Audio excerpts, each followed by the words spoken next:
Trahedya ang sinapit ng isang 33 taong gulang na guro matapos mabundol ng humaharurot na motorsiklo habang tumatawid sa pedestrian lane sa Purok 2, Crossing Lanao, Kidapawan City North, Cotabato, bandang alas 6 ng gabi nitong Miyerkules, Oktubre 29.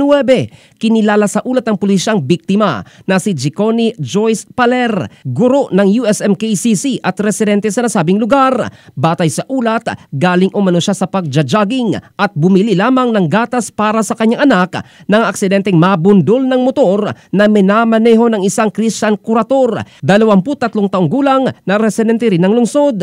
Batay sa investigasyon, tumatawid sa pedestrian lane ang biktima nang masalpok ng paparating na motorsiklong mabilis ang takbo. Sa lakas ng impact, tumilapon si Paler at humandusay sa kalsada habang tumilapon din ang driver ng motor. Agad silang isinugod sa magkaibang ospital matapos magtamo ng malubhang mga pinsala sa ulo at katawan. Sa kuha ng CCTV, makikitang sobrang bilis ang pagtakbo ng motorsiklo dahilan kahit hindi nakapagpreno at nabangga ang guro. Binawian ng buhay si Paler dakong alas 2:30 na madaling araw nitong Huwebes habang ginagamot sa ospital dahil sa matinding mga pinsala. Nananawagan ngayon ang pamilya ng guro ng hustisya at hiniling na panagutan ng driver ang kanyang nagawang kasalanan.